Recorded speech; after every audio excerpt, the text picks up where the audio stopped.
ವಿಡಿಯೋಗೆ ಬಂದಿರೋ funny comment ಯಾತರ ಇದೆ ಅಂತ ನೋಡೋಣ. ಬೇಗ ಮದುವೆ ಮಾಡ್ಕೊಂಡ್ರೆ ಈ ವೈಫು ಕಿಡ್ಸು ದುಡ್ಡು ಪ್ರಾಬ್ಲಮ್ ಅಂತ ಬೇಗ ಮುದುಕರು ಹೋಗ್ತೀರಾ. ಅದೇ ಲೇಟಾಗಿ ಮದುವೆ ಮಾಡ್ಕೊಂಡ್ರೆ ನಿಮ್ಗೆ ಆಲ್ರೆಡಿ ಏಜ್ ಆಗೋಗಿದೆ ಬಿಡು, ಯಾಕೆ ಟೆನ್ಷನ್ ಇಡಬೇಕಂತ ನಿಮ್ಮ ವೈಫ್ ಅರ್ಥ ಮಾಡ್ಕೊಂಡು ನಿಮ್ಮನ್ನು ಖುಷಿಯಿಂದ ನೋಡ್ಕೊತಾಳೆ. ಹೆಂಗಿದೆ ಐಡಿಯಾ?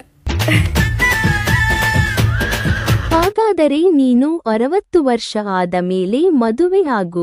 ಈಗಲೂ ನಾನು ಮದುವೆ ಆಗ್ಬಿಟ್ರೆ 4 ಮಕ್ಕಳಿಗೆ ಅಪ್ಪ ಆಗ್ಬಿಡ್ತೀನಿ. ನೀವು ದುಡ್ಡಿಗಾಗಿ ಏನ್ ಬೇಕಾದ್ರೂ ಮಾಡಿರಲ್ವಾ? ಅಣ್ಣ ಕಣೋ.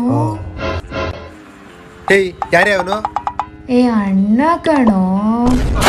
ಅದಕ್ಕೆ ನನಗೆ ನೀನು ಬೇಕು ಅಂತ ಕಾಯ್ತಾ ಇರೋದು. ನಿಮ್ಮಂತ ಮೋಸ ಆಗಿರೋ ಹೆಣ್ಣೆಕ್ಳಿಗೆ ನ್ಯಾಯ ಕೊಡಕ್ಕೆ ಅಲ್ವೇ ನಾವಿರೋದು. ಇದು ಅವರ ಇನ್ಸ್ಟಾಗ್ರಾಮ್ ಐಡಿ. ನೀವು ಬೇಕಾದ್ರೆ ಫಾಲೋ ಮಾಡಬಹುದು. ಇತರ ಫನ್ನಿ ವಿಡಿಯೋ ಬೇಕಂದ್ರೆ ನಮ್ಮ ಚಾನೆಲ್ ಸಬ್ಸ್ಕ್ರೈಬ್ ಮಾಡಿ.